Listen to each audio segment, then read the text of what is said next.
दोस्तों नमस्कार। सभी मित्रों को जय श्री कृष्णा।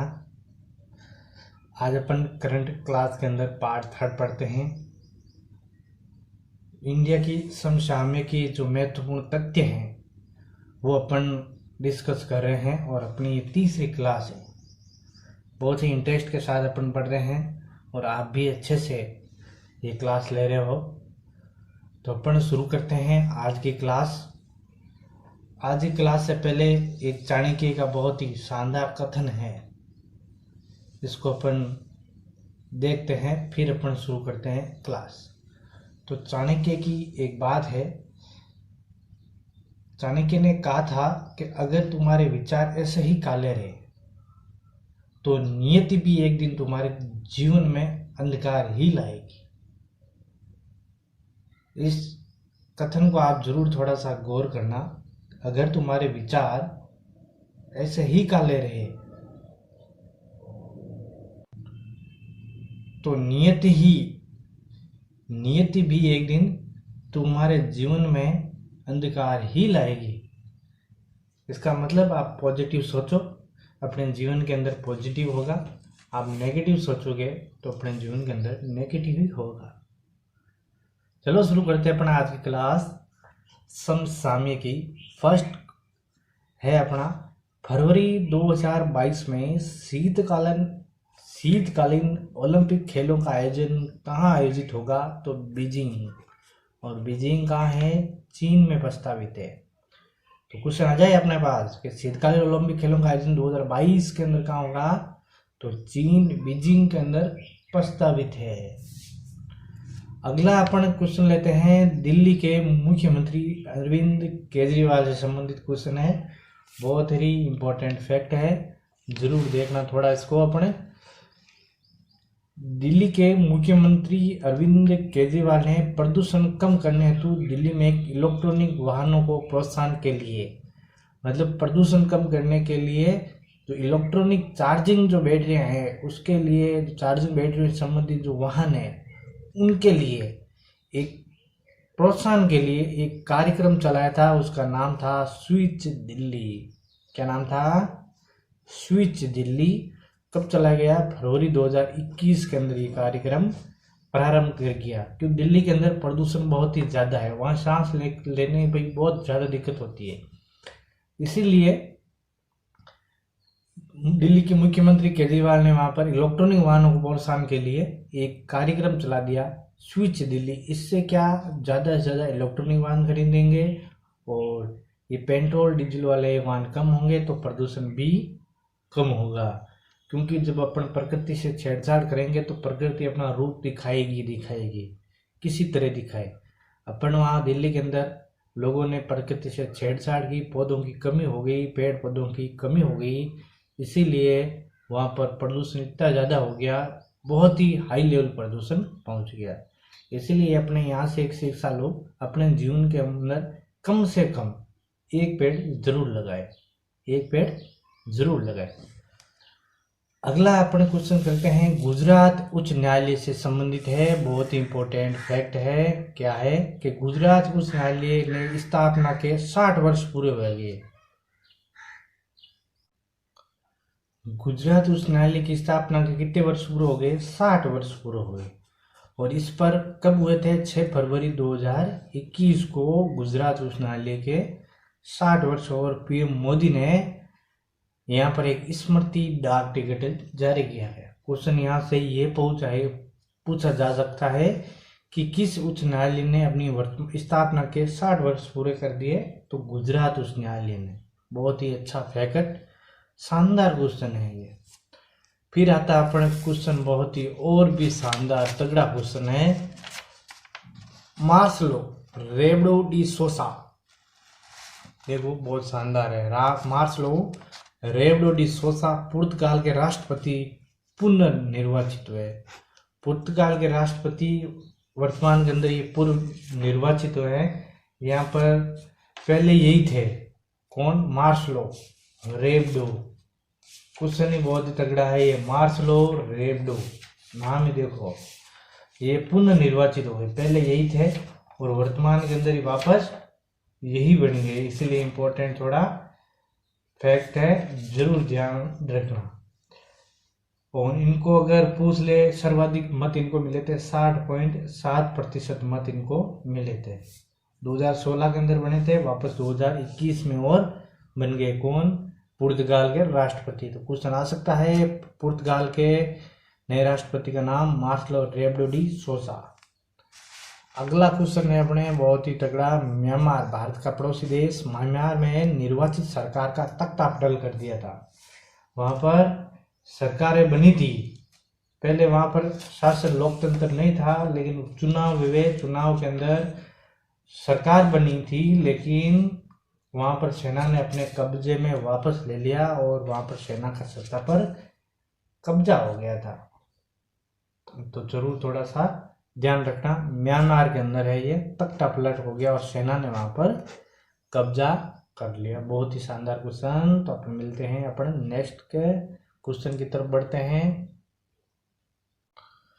नेक्स्ट क्वेश्चन है अपना बहुत ही देखो बहुत तगड़ा क्वेश्चन। असोम माला योजना। असोम माला योजना किस राज्य से संबंधित है?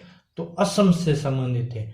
जो असम के जो हाईवे हैं, असम के हाईवे, उन सड़कों को जोड़ने के लिए एक परियोजना चलाई गई, असोम माला परियोजना, प्रधानमंत्री नरेंद्र मोदी द्वारा। कब? फरवरी 2020 के अंदर ये परियोजना चलाई गई थी। फरवरी 2021 के अंदर असम माला योजना। असम के जो गांव है उनको हाईवे और सड़कों को जोड़ने के लिए आधारभूत, मतलब ये कह सकते हैं अपन आधारभूत, असम को आधारभूत सुविधा देने के लिए ये एक योजना चलाई गई थी। अगला क्वेश्चन है, संयुक्त अरब अमीरात मतलब यूएई ने अंतरिक्ष यान के अंदर एक यान भेजा अंतरिक्ष के अंदर, उसका नाम था होप, HOP, होप, हिंदी और इंग्लिश दोनों के अंदर है। ये कहां पर भेजा? मंगल की कक्षा के अंदर स्थापित किया गया था। मंगल की कक्षा के अंदर स्थापित किया गया कि मंगल का वातावरण का अध्ययन करने के लिए ये अपने अंतरिक्ष यान होप भेजा गया।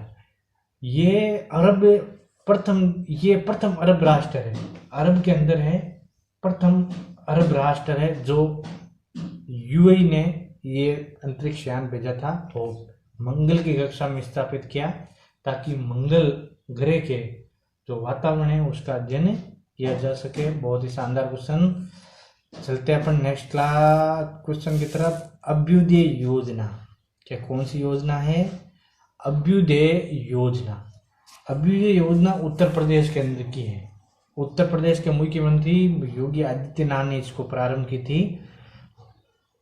ये किसके संबंधित है? तो ये उत्तर प्रदेश के अंदर जो प्रतियोगिता परीक्षाओं की तैयारी कर रहे हैं लड़के या विद्यार्थी, उनको निःशुल्क कोचिंग उपलब्ध कराने के लिए योजना प्रारंभ की गई थी, अभ्युदय योजना। तो क्वेश्चन आ जाए, अभ्युदय योजना किस राज्य से संबंधित है? तो उत्तर प्रदेश। और ये कब शुरू की गई थी? तो उत्तर प्रदेश का स्थापना वर्ष मनाया गया 24 जनवरी 2021 को। तो उत्तर प्रदेश की स्थापना दिवस कब मनाया गया? 24 जनवरी 2021 को। मुख्यमंत्री आदित्यनाथ ने इसका प्रारंभ किया था, स्थापना मनाया गया और इसी स्थापना पर अभ्युदय योजना प्रारंभ की गई, जो प्रतियोगिता परीक्षाओं की तैयारी कर रहे हैं लड़के उनके लिए। बहुत ही शानदार परियोजना थी, बहुत ही शानदार कार्यक्रम चालू किया था ताकि फ्री के अंदर बच्चों को जो प्रतियोगिता परीक्षाएं तैयारी कर रहे हैं गरीब बच्चों को, उनको आराम से शिक्षा उपलब्ध हो सके। ऐसा काम करने से समाज की उन्नति होगी और अपना समाज आगे बढ़ेगा। नेक्स्ट क्लास के अंदर अपन चलते हैं। क्वेश्चन अपना है, भारत के जो पहाड़ी राज्य हिमाचल प्रदेश, इसने अपना स्थापना दिवस मनाया गया था 25 जनवरी को। 25 जनवरी को हिमाचल प्रदेश का स्थापना दिवस है। और हिमाचल प्रदेश ने पूर्ण राज्य की स्थापना के लिए कितने वर्ष पूरे कर लिए? तो 50वीं वर्षगांठ थी हिमाचल प्रदेश की। क्वेश्चन आ जाए, भारत के किस पहाड़ी राज्य ने अपनी 50वीं वर्षगांठ मनाई? तो हिमाचल प्रदेश ने। बहुत ही शानदार क्वेश्चन है, आप जरूर देखना एक बार इसको। क्वेश्चन आ जाए, सीधा ही पूछा जाएगा ये क्वेश्चन, भारत के किस राज्य ने वर्तमान के अंदर या वर्तमान में किस राज्य ने अपने स्थापना के 50 वर्ष पूर्ण कर लिए हैं? तो हिमाचल प्रदेश पहाड़ी राज्य है जिसने अपने पूर्ण राज्य की स्थापना, पहले ये पूर्ण राज्य नहीं था, इसको पूर्ण राज्य बनाने के बाद के अंदर ये अपनी 50वीं वर्ष मनाई। कब? 25 जनवरी। तो 24 जनवरी को उत्तर प्रदेश का स्थापना दिवस है, 25 को हिमाचल प्रदेश का स्थापना दिवस है, थोड़ा सा ध्यान रखना। फिर एक और क्वेश्चन आता है अपने, अभी वर्तमान के अंदर 1-2 चुनाव है, तो चुनाव से संबंधित ये अपनी क्वेश्चन देखते हैं कि 360 डिग्री क्लास है अपने, तो पूरा एक साथ डाटा देखते हैं। तो इलेक्ट्रॉनिक वोटिंग मशीन यानी ईवीएम मशीन है, ईवीएम, इस मशीन के अंदर अधिकतम कितने मतों को दर्ज किया जा सकता है? तो 3840 मत एक मशीन के अंदर अपन डाल सकते हैं। समझ रहे हैं? बहुत ही शानदार क्वेश्चन है। ईवीएम मशीन के अंदर अधिकतम कितने मतों को डाला जा सकता है? 3840 मतों को दर्ज किया जा सकता है। और एक ईवीएम मशीन में अधिकतम कितने उम्मीदवारों के नाम लिखे जा सकते हैं? तो 64 उम्मीदवारों के नाम लिखे जा सकते हैं। बहुत ही शानदार क्वेश्चन है ये, आप जरूर देखना थोड़ा इसको। 64 तो अधिकतम उम्मीदवारों के नाम लिखे जा सकते हैं। और एक ईवीएम मशीन में अधिकतम कितने मत डाल सकते हैं? तो अपने 3840 मत डाल सकते हैं। तो जो मतों की संख्या के आधार पर वहां पर ईवीएम मशीन लगाई जाती है, मतों की संख्या के। इसके अंदर 10,000 मत है, तो 10,000 के अंदर कितने ईवीएम लगेगी?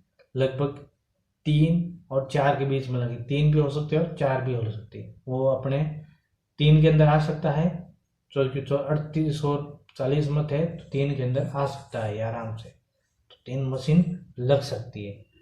इस तरह ये थे आपके करंट की क्लास। नेक्स्ट क्लास के अंदर और अपन अच्छे फैक्ट और नई चीजें लेके आएंगे। आपको एक आज का बहुत ही शानदार क्वेश्चन मैं बता देता हूँ, बहुत ही शानदार क्वेश्चन। आप कमेंट्स के अंदर उसका आंसर देना। आज का क्वेश्चन है, अपन हर एक क्लास के अंदर अब करंट के अंदर एक क्वेश्चन बताऊंगा मैं आपको, और आप कमेंट्स के अंदर आंसर देना, मैं आपको राइट आंसर बताऊंगा। तो आज का क्वेश्चन अपन है, किस आंदोलन के दौरान वंदे मातरम गायन के लिए राजद्रोह की सजा दी गई थी? एक आंदोलन हुआ था, उस आंदोलन के अंदर वंदे मातरम गायन के लिए राजद्रोह की सजा दी गई थी। कौन सा आंदोलन है? आप जरूर कमेंट्स के अंदर बताना। आपका नॉलेज अथाह पार होगा, आप मेरे साथ बने रहेगा तो हमेशा आपको नई नई जानकारी, नई करंट की अफेयर की घटना और आपको नए नए ज्ञान का अनुभव होता रहेगा। तो अपना मिलेंगे नेक्स्ट क्लास के अंदर। आपको ये क्लास कैसी लगी कमेंट्स के अंदर ज़रूर बताना। इस चैनल को लाइक करना, सब्सक्राइब करना ना भूलना, और बेल आइकन का बटन जरूर दबाना, ताकि जो भी वीडियो डालूँ मैं आपको पहले आपको प्राप्त हो सके। तो मिलेंगे अपन नेक्स्ट क्लास के अंदर। तब तक के लिए आप सभी को जय श्री कृष्ण।